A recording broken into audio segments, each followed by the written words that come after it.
I read bedtime stories to my little brother every night for 2 years before learning he was completely deaf.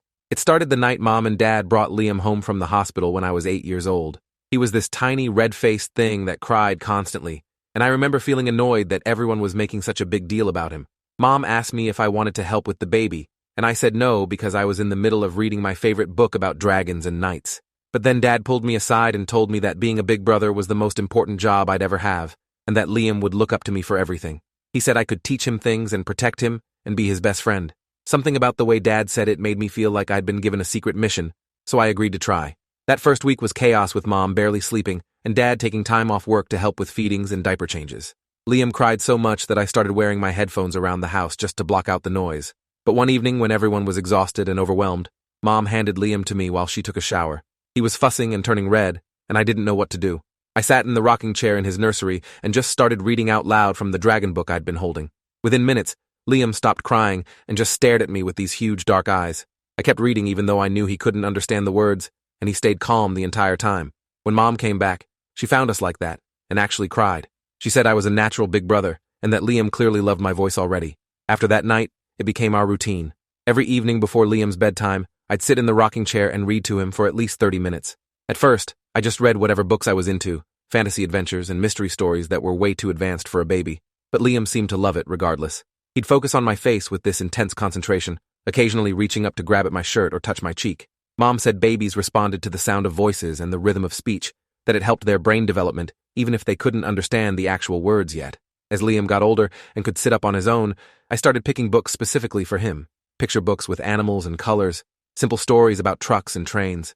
I'd show him the pictures while reading, pointing at different things and making sound effects. When the book had a cow, I'd moo loudly. When there was a train, I'd make the whistle noise. Liam would laugh and clap his hands, sometimes trying to grab the book from me to look at the pictures closer. Those reading sessions became my favorite part of the day, this special time that was just for the two of us. Mom and Dad would peek in sometimes and smile at us, but they mostly left us alone. It was our thing, our bond. By the time Liam turned 1, he still wasn't talking or even babbling much, but the pediatrician said some kids were just slower with language development.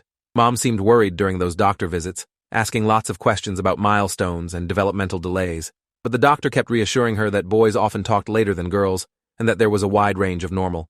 I didn't think much about it because Liam seemed perfectly fine to me. He was happy and interactive, always smiling and laughing during our reading time. He'd gotten really good at turning pages, and he'd bounce excitedly when I picked up one of his favorite books. We had this one about a caterpillar that ate through different foods, and Liam would try to poke his finger through the holes in the pages every single time. When his first birthday came around, we had a small party with family and a few of Mom's friends who had kids around Liam's age. I remember watching the other babies, noticing how some of them were saying mama or dada, or at least making more sounds than Liam did. One toddler was even putting 2 words together. But when it came time for cake, Liam was the happiest kid there, smashing his face into the frosting and laughing silently in that way he did. I didn't see anything wrong with him. He was perfect. The reading routine continued through Liam's 2nd year. By then, I'd started 4th grade and had more homework, but I never skipped our bedtime stories. It was the one part of my day I looked forward to, no matter how stressful school got. Liam had developed these little rituals during our reading time that I found adorable. He'd climb into my lap and pat the book to tell me he was ready. When I got to his favorite pages, he'd put his hand on my chest, almost like he was checking that I was still there. If I tried to skip pages to finish faster, he'd frantically flip back to the ones I'd missed. He knew these books so well that he could tell when I was cheating. I started noticing that Liam would watch my face constantly during the reading. His eyes never left my mouth and expressions, tracking every word even though I assumed he was just fascinated by the movement. When I did different voices for characters, making them high or low or silly, Liam would smile or laugh. I thought he could hear the differences in my voice and found them funny. It never occurred to me that he might be reading my facial expressions and emotional cues instead. Looking back now, there were so many signs I completely missed because I didn't know what to look for. Mom took Liam to another doctor appointment right after he turned 2, and this time she came home looking shaken. Dad got home from work, and they went into their bedroom to talk privately, but I could hear Mom crying through the walls.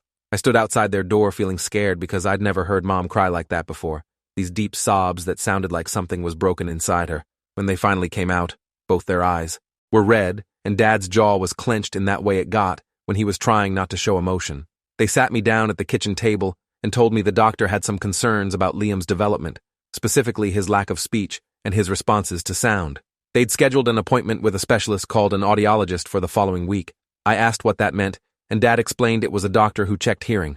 My stomach dropped because even at 9 years old, I understood what they were implying. You think Liam can't hear? I asked, and Mom nodded while wiping her eyes. We don't know for sure yet, but the pediatrician noticed that Liam doesn't respond to sounds behind him or react to loud noises the way he should. There are some other signs that suggest he might have a hearing impairment. The words hearing impairment sounded so clinical and scary. I immediately thought about all our reading sessions, wondering if they'd been pointless this whole time if Liam couldn't actually hear the stories. That night, I went to read to Liam as usual, but everything felt different. I kept testing him without meaning to, clapping behind his head or dropping a book to see if he'd turn toward the sound. He didn't react to any of it. He just sat in my lap waiting for me to start reading, patting the book like always. When I finally began the story, Liam settled in with his hand on my chest and his eyes locked on my face. I tried to focus on the words, but my voice kept cracking because I was suddenly crying. If Liam really couldn't hear, did that mean all these nights of reading to him had been for nothing? Had I been talking to myself for 2 years while he just tolerated it because he liked being held? The thought made me feel stupid and sad in a way I couldn't fully explain. When I finished the story, Liam kissed my cheek the way he always did before bed, and I held him tighter than usual. He felt so small and fragile in my arms, and I was terrified about what the audiologist might tell us. The week leading up to that appointment was the longest of my life. I found myself watching Liam constantly, looking for signs I'd somehow missed. I tested him with sounds when Mom wasn't watching, calling his name from behind or shaking a rattle next to his ear. He never turned toward any of it unless he could see me moving in his peripheral vision first. The audiologist appointment was scheduled for a Thursday morning, and Mom pulled me out of school to come along. She said it was important for the whole family to be there, to understand what Liam needed. The clinic was in a medical building downtown, and the waiting room had toys scattered around for kids. Liam immediately went for a set of blocks and started stacking them, completely content to play while we waited. When they called us back, the audiologist was a woman named Dr. Patricia Ashford, who had kind eyes and spoke in a calm voice that somehow made me feel worse instead of better. She explained they'd be doing several tests to measure Liam's hearing ability, including something called an ABR test that would check the electrical responses in his auditory nerve. Some of the tests would require Liam to be very still or even sedated, which scared Mom so much that Dad had to hold her hand the entire time Dr. Ashford explained the procedures. The first test was simple, just Dr. Ashford making various sounds and watching to see if Liam responded. She used a bell, a whistle, and her voice at different volumes and frequencies. Liam didn't react to any of them unless he was looking directly at her face. She pulled out a toy that made a loud siren sound and activated it right next to Liam's ear. Nothing, not even a flinch. Dr. Ashford's expression grew more serious as the testing continued. She brought out special headphones and tried to get Liam to indicate when he heard tones, but he was too young to understand the game. Finally, she set up the ABR test, which required Liam to be very still, so they gave him a mild sedative that made him drowsy. They attached electrodes to his head and played sounds while measuring his brain's electrical responses. Mom held my hand so tight during this test that my fingers went numb, but I didn't pull away. We watched the computer screen showing wavy lines that meant nothing to me, but Dr. Ashford's face told me everything I needed to know. After about 40 minutes, she removed the electrodes and let Liam wake up naturally from the sedative. We went back to her office while Liam dozed in Mom's arms, and Dr. Ashford pulled up results on her computer screen. "I'm very sorry to tell you this," she began, and I felt like the floor disappeared beneath my chair. "Liam has profound bilateral sensorineural hearing loss. In simpler terms, he's completely deaf in both ears. The ABR test showed no response at any frequency or volume level, which indicates the damage is in the inner ear or auditory nerve." Mom started crying immediately, and Dad put his arm around her shoulders while trying to keep his own composure. I sat there frozen, unable to process what I'd just heard, completely deaf.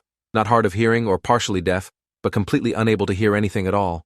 Dr. Ashford gave us tissues and waited patiently for Mom to collect herself before continuing. She explained that Liam's deafness was likely congenital, meaning he'd been born with it. Sometimes it was genetic, sometimes caused by infections during pregnancy or complications at birth. They'd need to do more tests to determine the specific cause, but that wouldn't change the reality of his condition. "The good news," Dr. Ashford said, though nothing felt good about this situation, "is that we've caught this relatively early. Liam is at a crucial age for language development, and there are many options available to help him communicate and thrive. He can learn American Sign Language, and depending on the specifics of his hearing loss, he might be a candidate for hearing aids or even cochlear implants." She handed my parents a thick folder of information about deaf education, early intervention programs, and support groups for families with deaf children. I stared at that folder like it was a bomb that had just exploded our normal life into pieces. Everything I thought I knew about my little brother had been wrong. Every story I'd read to him, every song I'd sung, every time I'd called his name or told him I loved him, he'd heard nothing. Absolutely nothing. The drive home was silent, except for Mom's occasional sniffles. When we pulled into the driveway, I went straight to my room and didn't come out for dinner. I couldn't stop thinking about how stupid I'd been, reading to Liam every single night like it mattered, like he was listening and learning from the stories. I felt betrayed, even though Liam hadn't done anything wrong. That night, Mom knocked on my door and came in carrying Liam. "It's bedtime story time," she said softly. I shook my head and told her I didn't want to read anymore, because what was the point if Liam couldn't hear me? Mom sat down on my bed and adjusted Liam in her lap so he could see both of us. "The point," she said firmly, "is that Liam loves this time with you. He might not be able to hear the words, but he can feel your presence and see your expressions and sense how much you care about him. That matters more than the actual sounds." I argued that I'd been wasting my time and his, that all those hours could have been spent doing something useful instead of reading stories he couldn't even hear. Mom reached out and touched my face, making me look at her. "Do you think Liam looked forward to story time every night?" I nodded because I knew he did. He'd get excited when he saw me pick up a book, climbing into my lap before I even sat down. Then it wasn't a waste. Those moments built the bond between you two. You became his favorite person, his safe place. That's not nothing, honey. Her words made sense logically, but emotionally I still felt like I'd been living a lie. I thought we were sharing stories and adventures, building his vocabulary and imagination through books. Now I knew he'd just been sitting there in silence while I talked to myself. Mom convinced me to do the bedtime story that night, even though I was reluctant. When I opened the book, Liam immediately perked up and patted my chest like he always did. I started reading, but my voice was flat and lifeless. I didn't do the character voices or the sound effects. I just went through the motions, turning pages mechanically.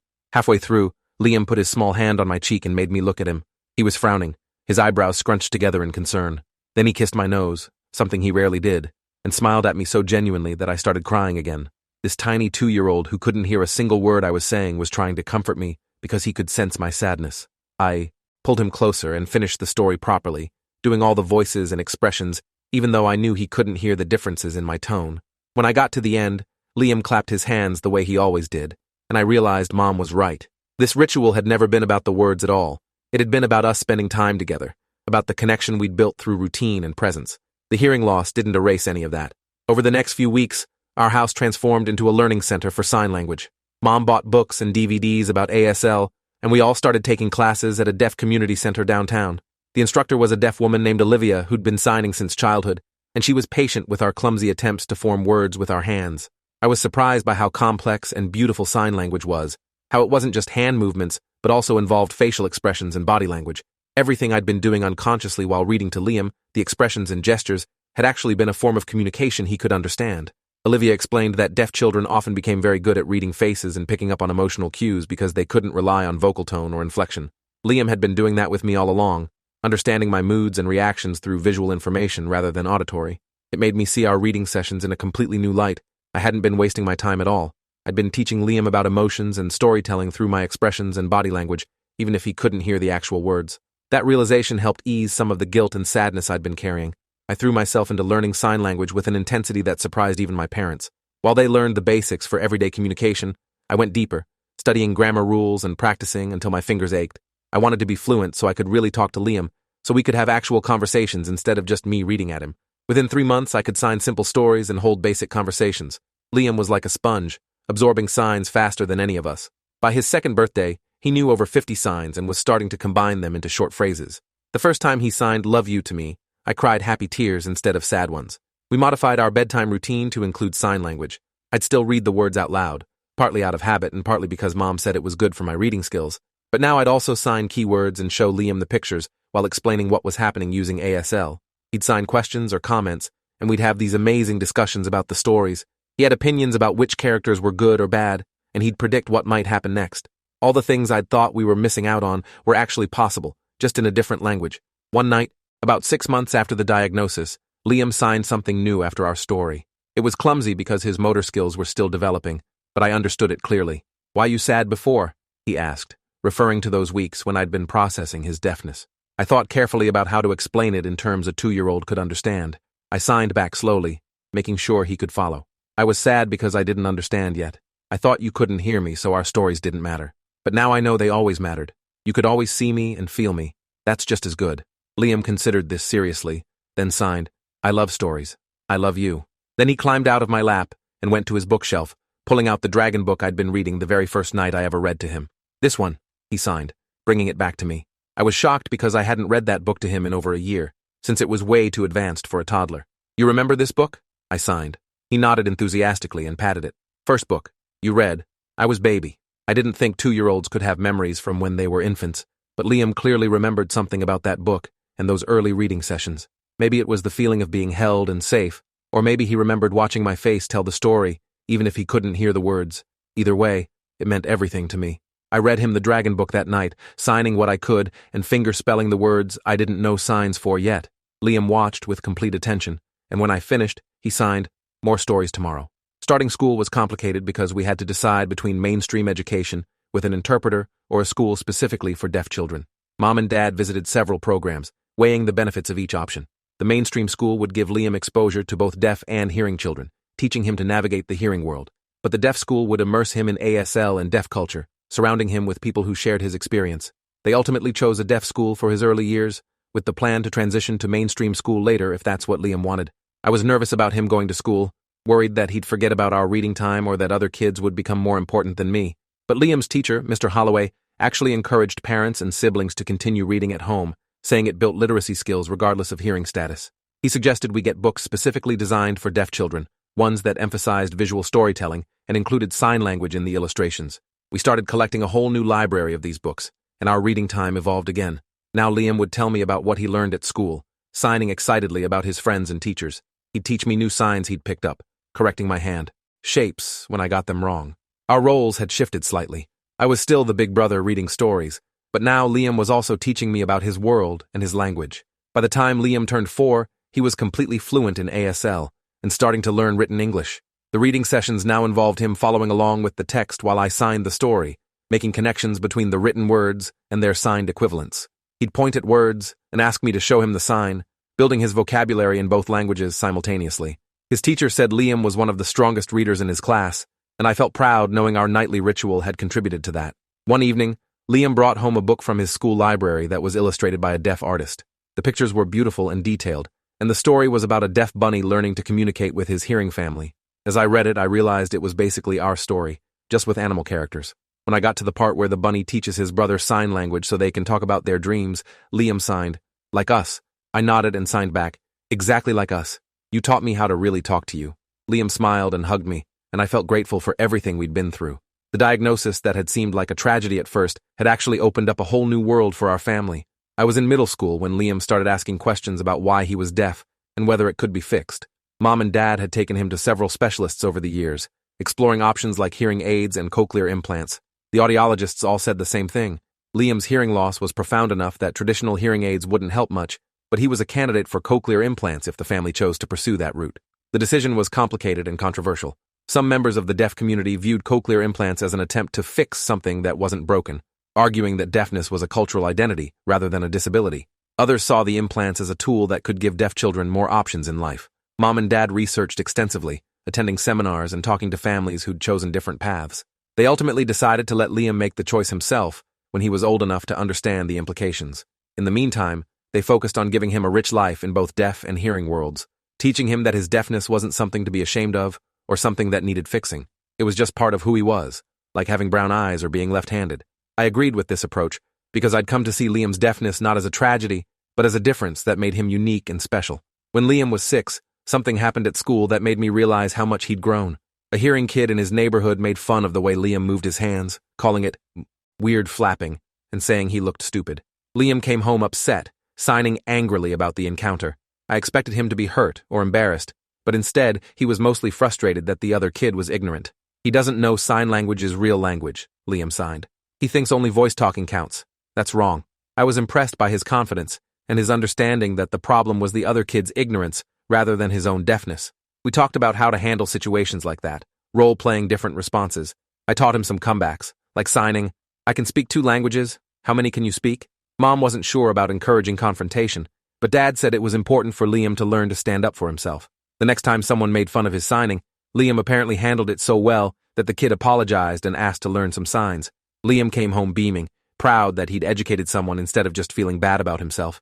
That confidence and self-advocacy was something I greatly admired about my little brother. He never saw himself as less than or broken. He knew he was different, but never let that difference define his worth. Our bedtime reading tradition continued through Liam's elementary school years, evolving as he got older and could read more independently. By 2nd grade, he was reading chapter books on his own, but he still wanted me to read to him at night.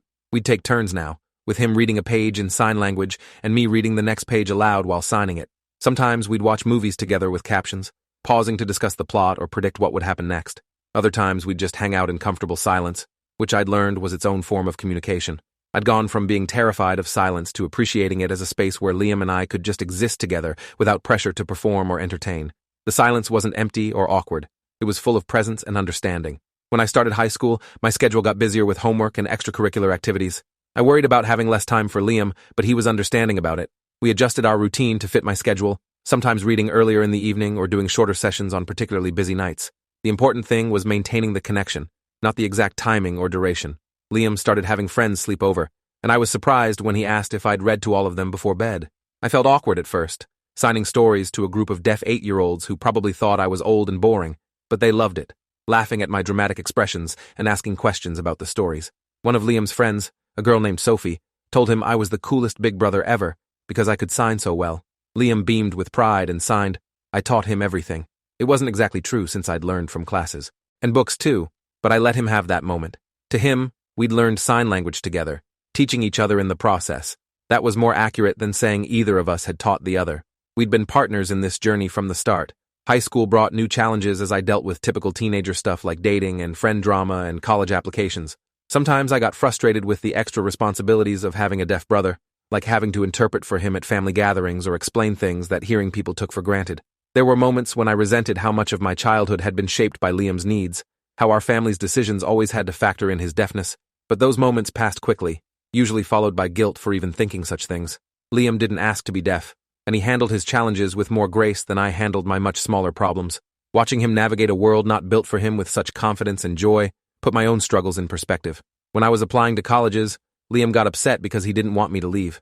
He was 10 by then, and old enough to understand that college meant I'd be living somewhere else, coming home only for breaks and holidays. "Who will read to me?" he signed, his eyes welling up with tears. I pulled him into a hug and promised that we'd video chat every night so I could still read to him, even if I couldn't be there physically. "And you're such a good reader now," I signed. "You can read yourself to sleep on the nights when I'm too busy, but I'll try to never be too busy for our stories." That seemed to comfort him somewhat, though he was still sad about me leaving. The night before I left for college was hard for both of us. We read 3 books instead of our usual one, and Liam kept hugging me between stories.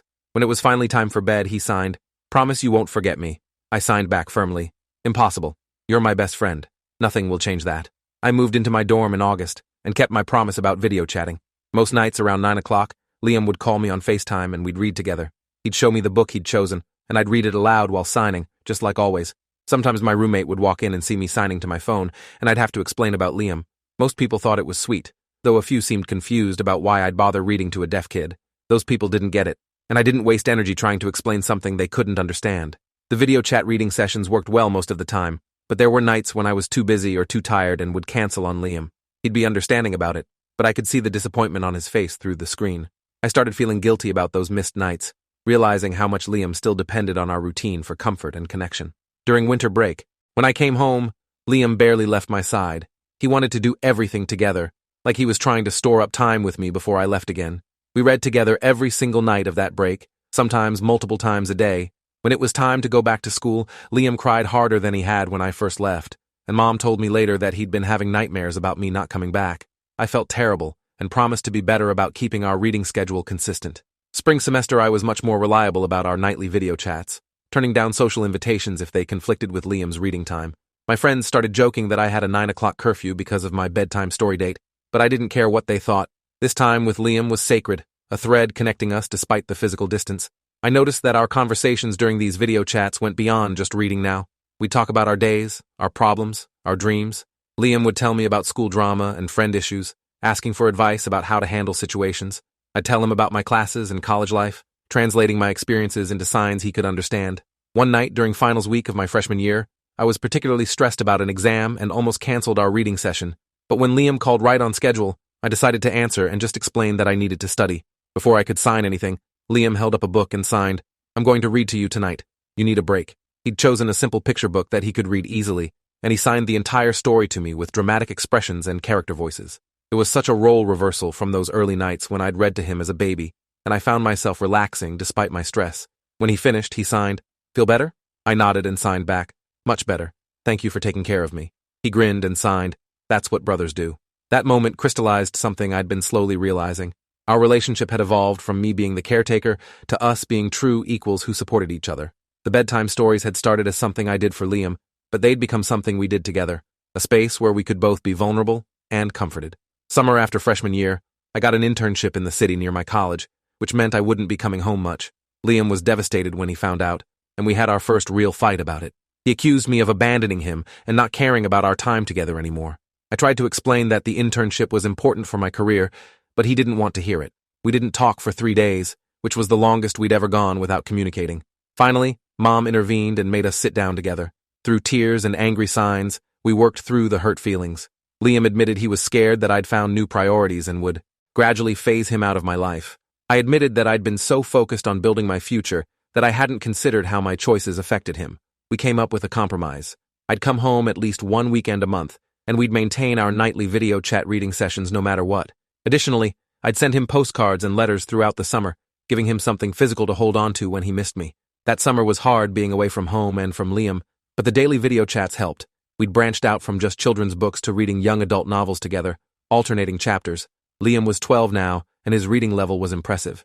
His teachers said he was reading at a high school level, partly because of all the practice we'd given him over the years. I felt proud knowing that our nightly ritual had contributed to his academic success.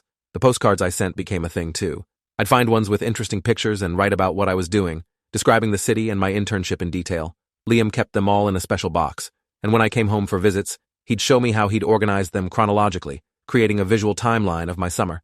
When Liam started middle school, things got complicated for him socially. He was mainstreamed into a hearing school for the first time, with an interpreter in his classes. While this gave him more opportunities academically, it also meant being one of the only deaf kids in a building full of hearing students.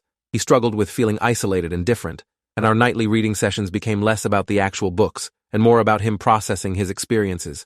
He'd sign about kids who stared at him or teachers who forgot to face him when talking. He'd express frustration about always being left out of casual conversations because his interpreter couldn't be everywhere at once.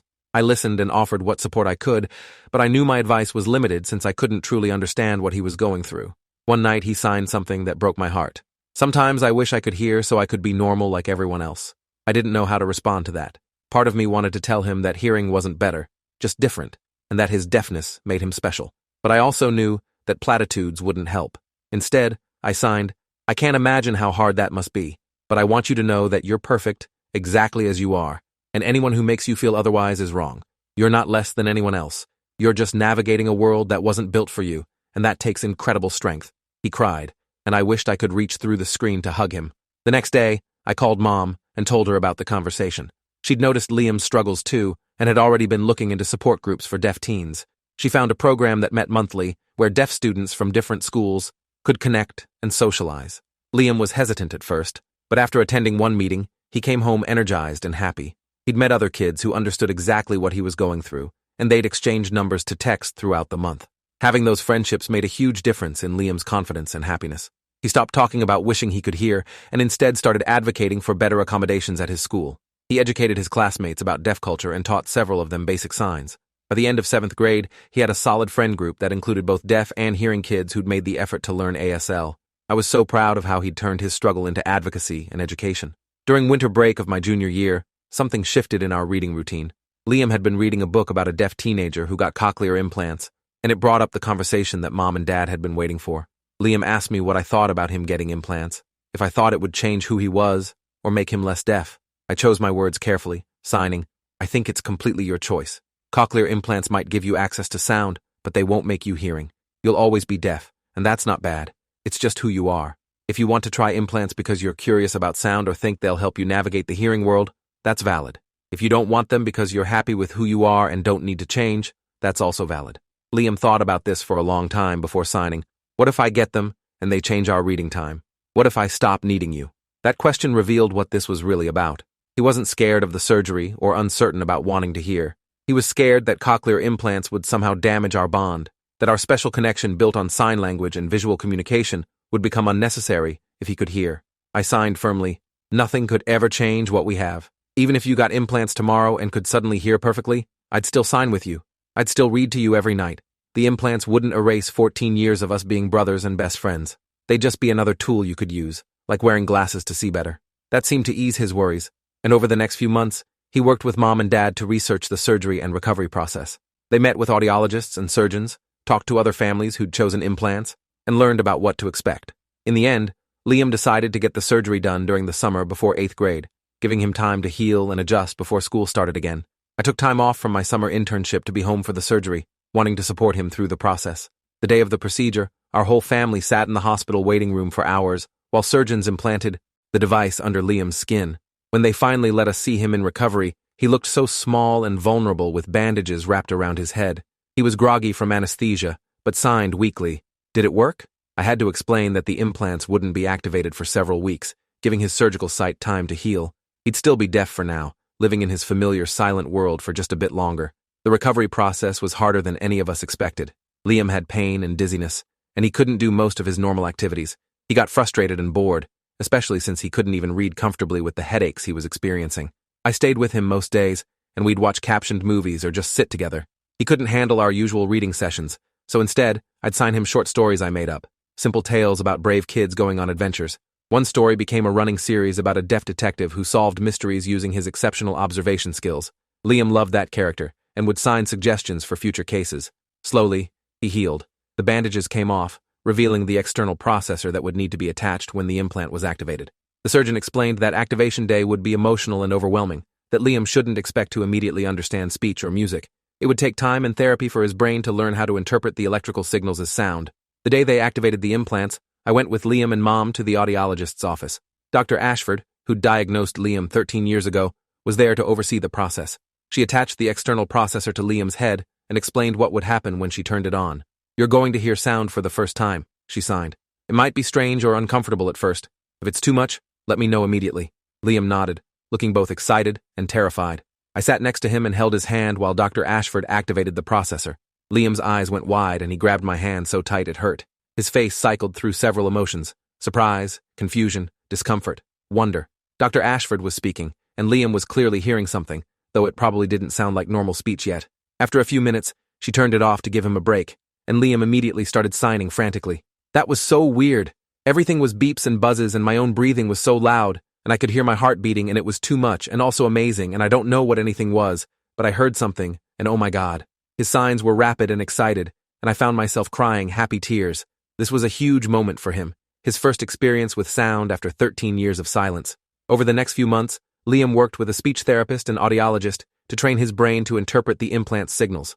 It was frustrating for him because hearing through an implant wasn't like natural hearing. Sounds were mechanical and distorted at first, and he had to learn to distinguish between different noises and voices. But gradually, things started clicking. He could identify common sounds like doorbells and car horns. He could tell when someone was speaking, though understanding the words was still difficult. His speech therapist said he was progressing remarkably well, probably because his strong language foundation in ASL made it easier for him to connect sounds to concepts. The first time Liam heard my voice, really heard it and understood it as speech, was about 4 months post-activation. We were doing our usual video chat reading session, and I was signing while also reading aloud like I always did. Suddenly, Liam signed, "Wait, stop, say that again." I repeated the sentence I'd just read, and his face lit up with the most beautiful smile I'd ever seen. "I understood you. I heard your voice and understood the words. Say my name. Say it out loud." I spoke his name clearly, and he started crying. "That's what I sound like? That's my name as a sound?" I nodded, my own throat tight with emotion. "Say you love me," he signed. "Out loud, so I can hear it." I spoke the words clearly. "I love you, Liam." He signed back, "I love you too," and then tried to say it out loud with his voice. His speech was rough and unclear, but I understood it perfectly. We spent the rest of that night with me saying things out loud while he practiced listening, both of us amazed by this new dimension to our communication. But here's the thing. Even though Liam could hear now with the implants, we never stopped signing. He still preferred ASL for deep conversations and emotional topics, saying that sign language felt more natural and expressive to him. The implants were a tool he used in hearing environments, but at home with family, he often took the processors off and existed in comfortable silence. Our reading routine continued mostly unchanged. I'd sign and speak simultaneously, and he'd listen with the processors on but still watch my face and hands the way he always had. The core of our bond had never been about sound anyway. It was about presence and connection and shared ritual. When I graduated college, Liam gave a speech at my graduation party. He used his voice, speaking slowly and carefully so everyone could understand him. "My brother has been reading to me every night since I was a baby," he said, his words clear enough despite the mechanical quality of deaf speech. He didn't know I couldn't hear him for the first 2 years, but when he found out, he didn't stop. He learned my language so we could keep telling stories together. He taught me that love isn't about words or sounds, It's about showing up every day and being present. He showed up for me every single day for 16 years, and I'm the person I am today because of that. There wasn't a dry eye in the room when he finished, and when I hugged him, he signed against my back, "Thank you for never giving up on our stories." I signed back, "Thank you for teaching me what communication really means." Now I'm 24 and Liam is 16, and we still have our reading time. He's in high school now, navigating teenage drama and thinking about colleges. Sometimes weeks pass where we're both too busy and only manage 1 or 2 video chat sessions, but we always come back to it, this ritual that's been the foundation of our relationship. Recently, Liam told me he wants to become a teacher for deaf children. He wants to help other deaf kids learn to love reading and learning the way our nightly stories taught him. I couldn't be more proud. Thanks for hanging out till the end. If you want more stories, make sure to subscribe and leave your take below.